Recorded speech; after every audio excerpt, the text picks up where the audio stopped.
నమస్కారం. ఈరోజు మా హస్బెండ్ పుట్టినరోజు అండి.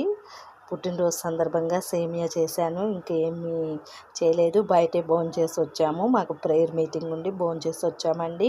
వచ్చిన తర్వాత సింపుల్గా ఇలా సేమియా చేశాను. ఇప్పుడైతే తను తిని టేస్ట్ చేస్తారు. మీరు కూడా విషెస్ తెలపండి.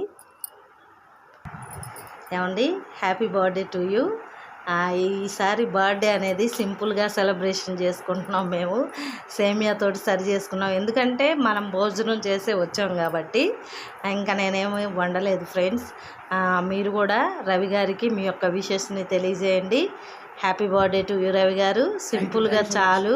పేదవాళ్ళ పుట్టినరోజు అంటే ఇలాగే జరుగుతుందేమో. మా చిన్నప్పుడైతే గీకులు మేము కట్ చేసుకునే వాళ్ళం కాదు కానండి. మా అమ్మ ఏం చేసేది, సేమియా కాసేది, కొత్త బట్టలు వేసుకొని చాక్లెట్లు సేమియా ఇళ్ళ పక్కన వాళ్ళకి పంచేసి చక్కగా హ్యాపీగా ఇంట్లో వండుకొని తినేవాళ్ళం. అది మా పుట్టినరోజు. ఇంకా కొంచెం పెద్దగా కొంది కేకులు కట్ చేయటం ఇవన్నీ వచ్చినాయి ఇప్పుడు. మీరేమంటారండి? ఏంటి మాటలు రావట్లా? పుట్టినరోజు సంతోషం, అందరూ కూడా జరుపుకోవాలి. నిజంగా ఒక మాట ఉంటుందండి,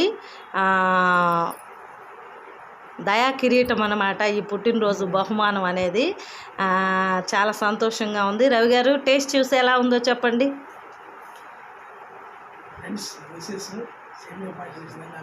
చూపించా కదా, మీరు ఇంక చెప్పక్కర్లేదు, తినేసేయండి.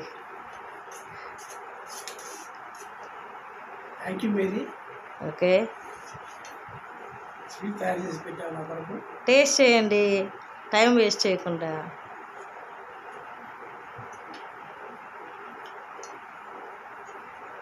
సూపర్,